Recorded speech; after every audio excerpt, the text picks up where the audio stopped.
오늘 하나님의 말씀은 요한복음 7장 1절에서부터 9절까지 말씀입니다. 다 같이 사신 줄 알고 읽도록 하겠습니다. 이후에 예수께서 갈릴리에 다니시고 유대에 다니려 아니하심은 유대인들이 죽이려 함이로라. 유대인의 명절인 초막절이 가까운지라. 그 형제들이 예수께 이르되 당신의 행하시는 일을 제자들도 보게 여기를 떠나 유대로 가소서.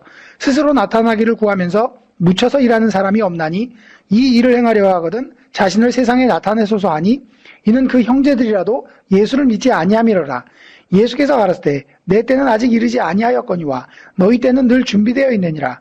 세상이 너희를 미워하지 못하되 나를 미워하나니 이는 내가 세상의 행사를 악하다 증거함이라. 너희는 명절에 올라가라. 나는 내 때가 아직 차지 못하였으니 이 명절에 아직 올라가지 아니하노라. 이 말씀을 하시고 갈릴리에 머물러 계시니라. 아멘. 기도하시겠습니다. 참으로 좋으신 아버지 하나님 감사합니다. 오늘 요한복음 7장의 말씀을 통하여서 우리가 이제 7장 속에 있는 요한의 그 깊은 영적인 의도와 우리에게 들려주기 원하는 그 귀한 은혜의 말씀들을 오늘 이 시간 저희가 듣기를 원합니다. 저희가 이 말씀을 들을 때 정말 우리 속에서 불신앙의 요소들을 제거할 수 있게 도와주시고 이 말씀 속에서 정말 우리에게 말씀하시는 그 귀한 은혜의 음성을 따라서 우리의 신앙의 걸음을 옮겨갈 수 있도록 주님 역사하여 주시옵소서. 이 시간 주께서 함께해 주실 것을 믿사오며 거룩하신 우리 주 예수님의 이름으로 기도하였사옵나이다. 아멘.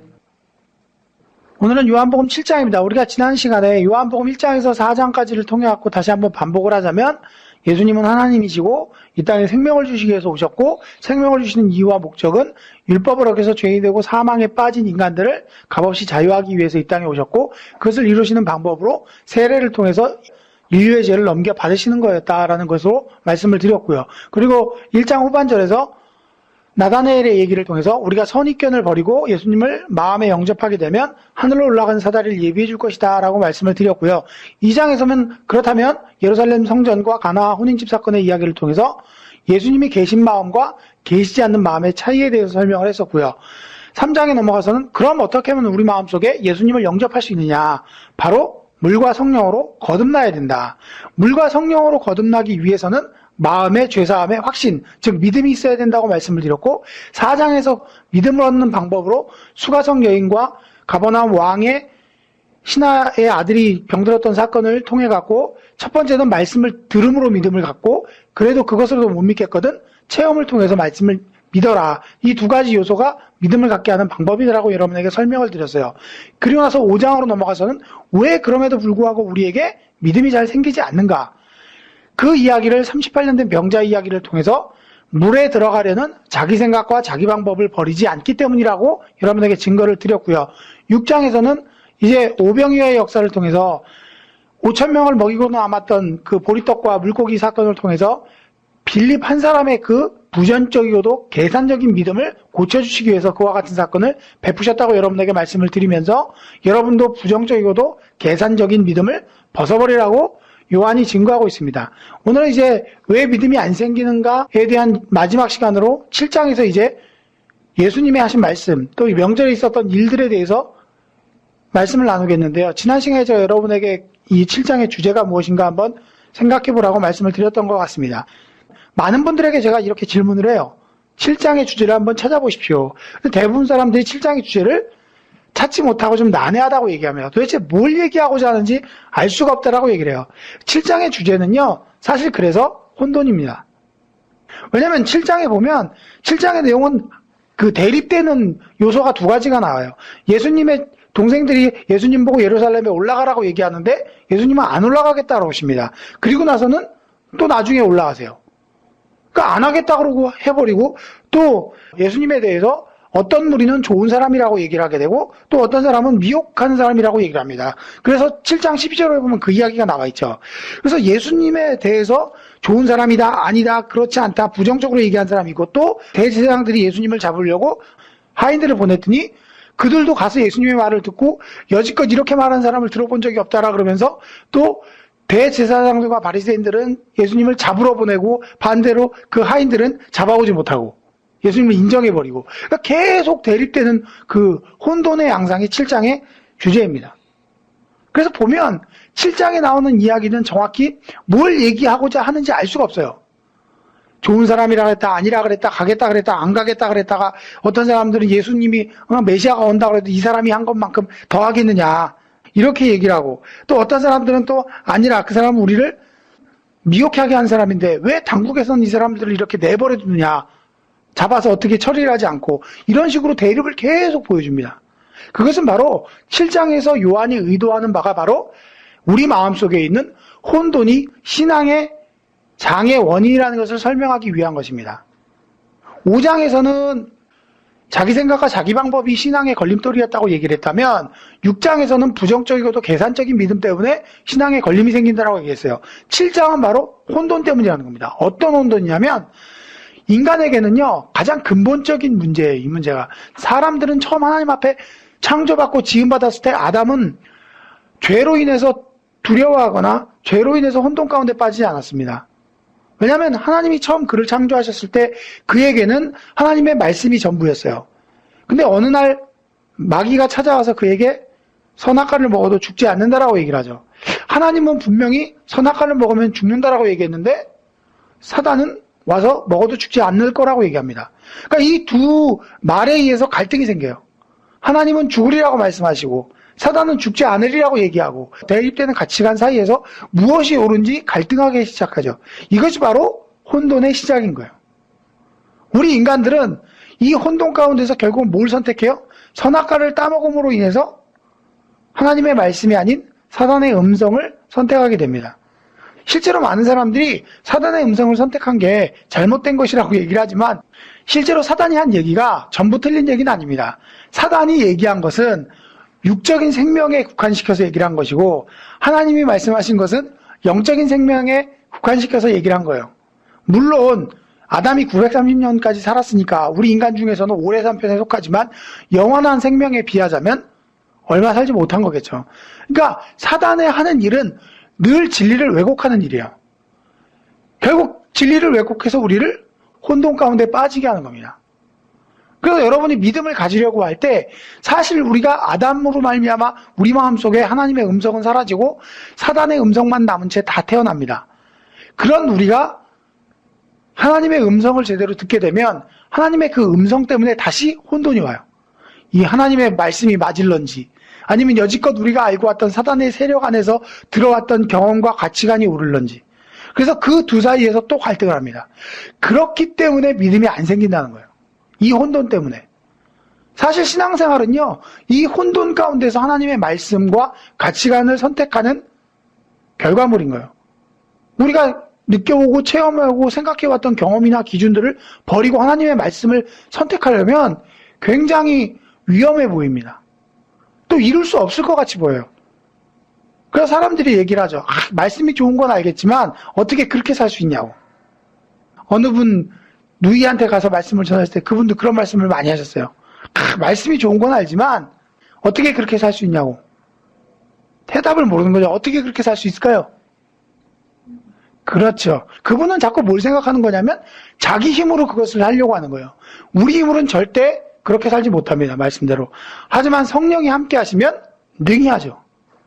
문제는 뭐예요? 우리의 마음이 하나님께 집중되어 있느냐?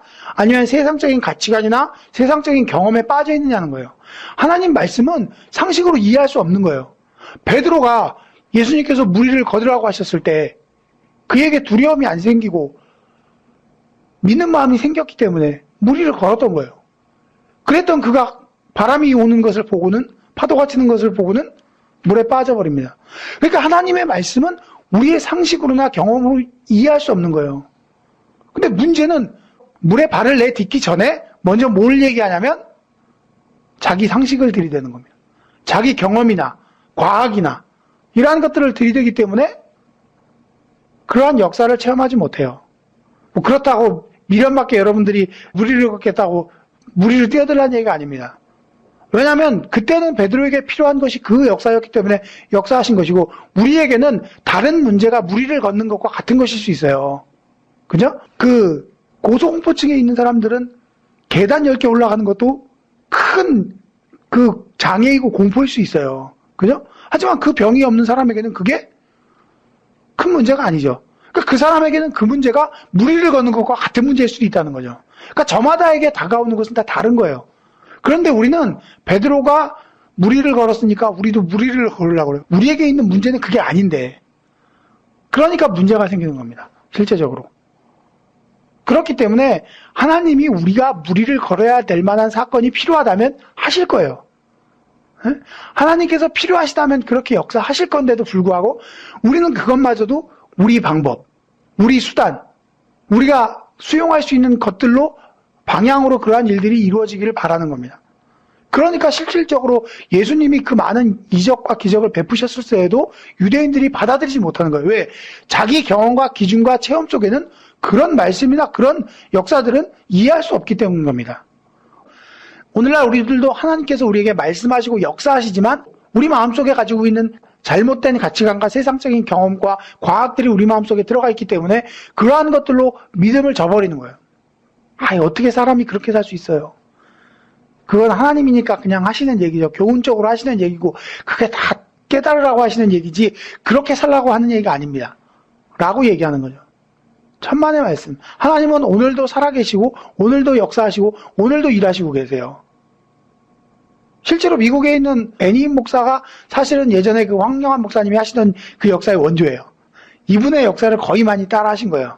또 그분이 그 비디오를 녹화했던 것들을 팔아갖고 그거로 이제 답습하시는 분들도 많습니다. 근데 거기서 보면 정말로 사람이 놀랄만한 일을 하죠. 어떤 일들을 하냐면 이 인공관절이나 이런 걸 수술한 사람들을 안 믿는 의사들을 불러와서 엑스레이를 찍게 합니다. 그래서 그게 인공관절이라는 사실을 증명해요. 그리고 나서 안수하고 기도해갖고 이 인공관절을 진짜 뼈로 바꿔버려요. 그리고 다시 의사들에게 찍게 합니다. 그럼 진짜 그게 뼈가 바뀌어 있어요. 실제로. 그래서 그 의사들이 다 예수를 믿게 돼요. 그걸 보니까 눈으로. 더군다나 의사는 일반인보다 더 자세히 알잖아요. 오늘날에도 그런 역사는 있어요. 왜? 다만 그 역사가 그분을 통해서 필요한 역사이기 때문에 일어나게 하시는 거예요. 여러분은 여러분에게 크면 큰 대로 작으면 작은 대로 다 하나님은 믿음의 역사를 일으키고자 하세요. 그런데 문제는 우리가 스스로 막아쓰는 겁니다. 우리의 상식과 우리의 경험과 우리의 고집과 이런 것들이 사실은 부정적인 것들로 계속 가져오는 거예요. 마음에 혼돈이 일죠. 말씀이 옳은지는 알겠는데 그렇게는 할 수 있을까요? 그러면 또 밑에서 생각이 또 올라와요. 아니야, 그거는 다른 사람한테 적용되는 얘기지 내 얘기가 아니야. 아니면 다음 기회에. 아니면 마음은 원인데 육신이 약해서 안 돼요.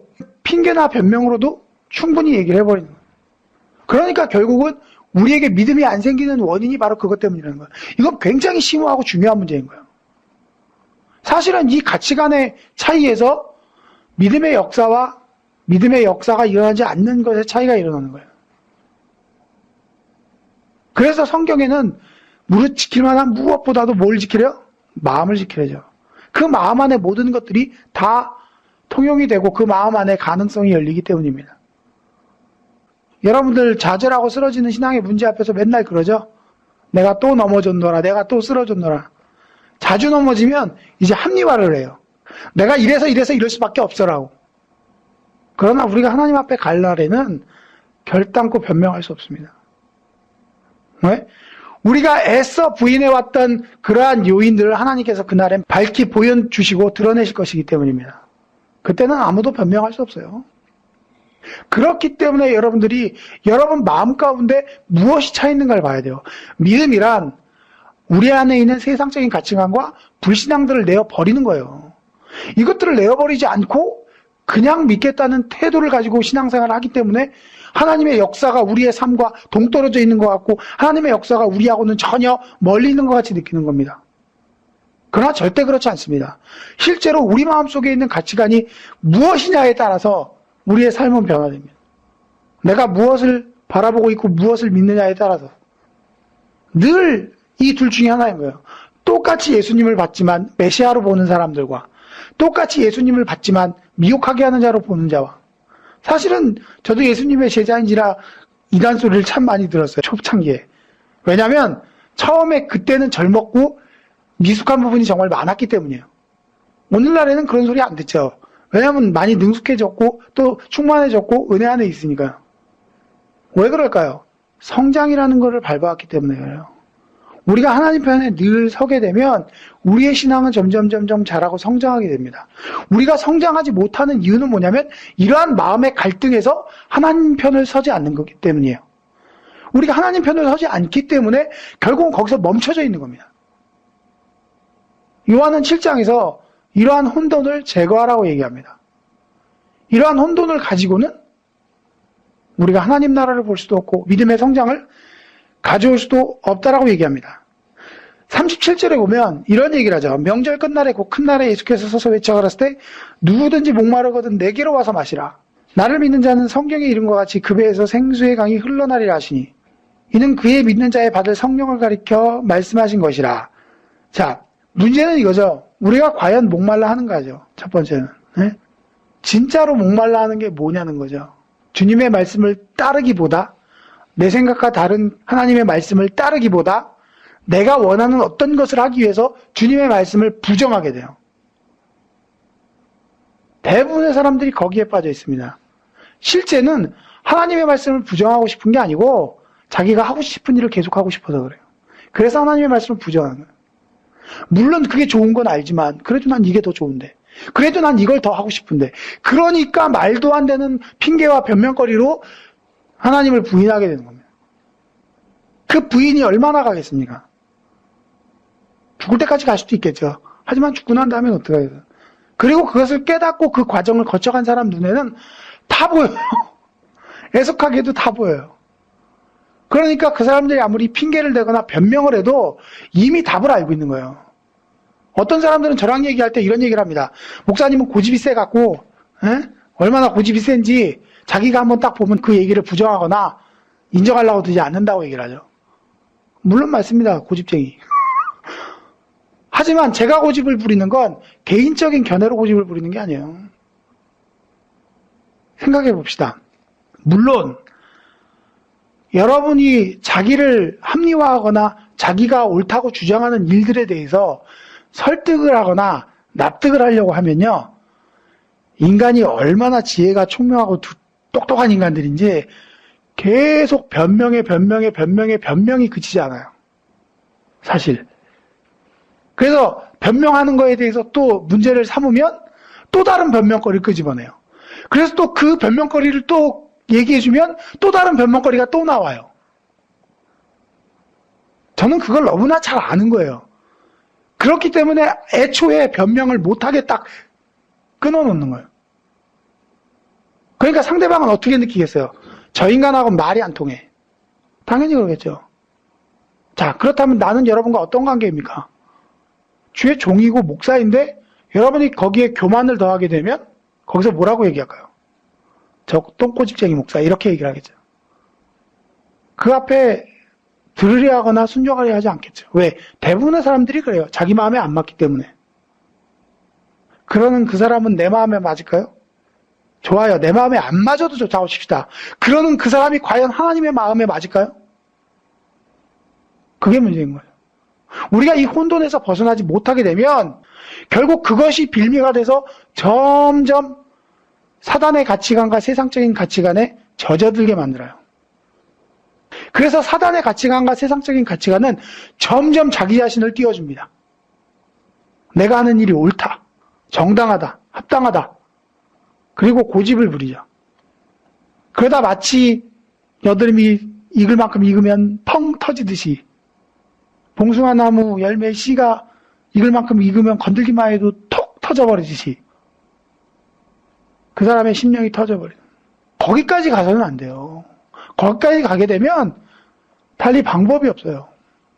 그래서 가장 시초가 되는 마음을 지켜야 되는 거예요.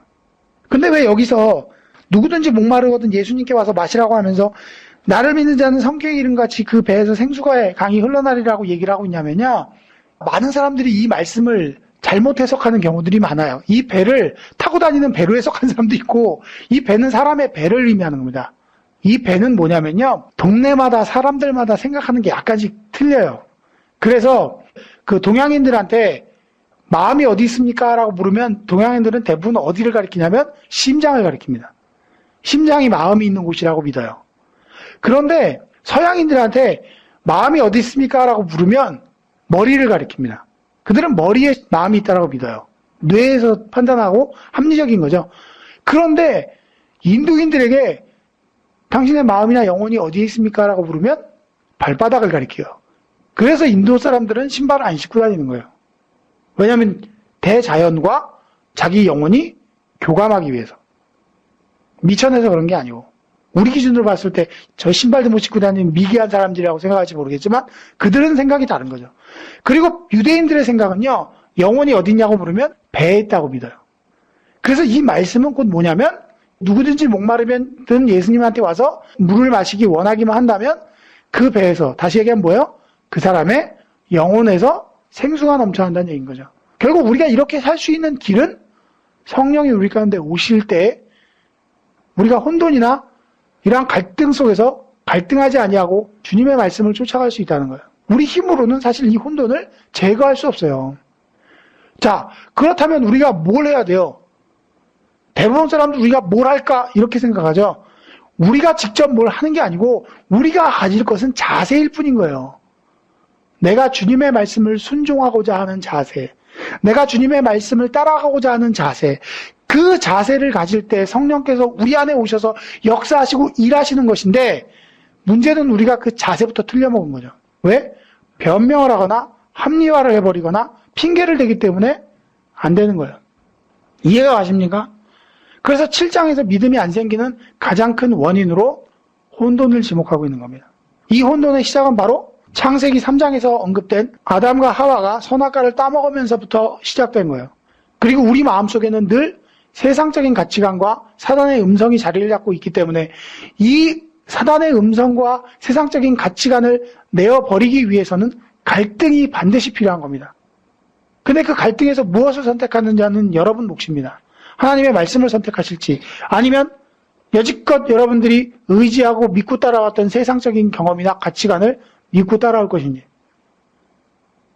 요한은 7장에서 그것을 묻고 있는 겁니다. 무엇을 선택할 것이냐. 그래서 두 종류의 사람을 계속해서 언급하면서 긍정적으로 보는 이와 부정적으로 보는 이를 보여주고 있는 겁니다. 여러분은 어디에 속하시겠어요? 물론 생각은 예수님을 시인하는 쪽에 서고시겠죠. 마음은 근데 반대편에 가 있어요. 그건 온전한 게 아니죠. 마음을 주께 집중시켜야지. 나는 이 사람을 사랑하는데 결혼은 딴 사람이랑 해요? 이건 문제가 있는 거죠. 그렇지 않나요? 우리가 그런 식으로 신앙생활을 한다는 겁니다. 마음은 하나님을 믿어요. 하지만 몸은 원하는 걸 할래요.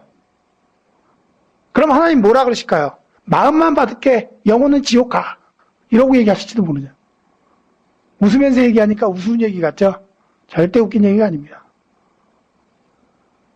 누가 천국에 들어가고 안 들어갈지는 주님만 아실 일이고, 그죠? 우리는 아직 완성된 게 아니에요. 우리는 완성을 향한 경주를 하고 있는 것이지. 그렇지 않나요, 여러분? 많은 그리스도인들이 나 예수 믿고 구원받았어. 끝인 줄 알아요. 천만의 말씀. 구원은 바로 하나님의 나라를 향해서 출발하는 스타트선인 것 뿐인 겁니다. 거기서부터 시작하는 거예요. 그 동안의 경주를 실패하지 않고 낙오하지 않고 끝까지 결승점까지 들어간 자만이 하나님 나라에 들어가는 거예요. 그런데 우리 오늘날 어떻습니까?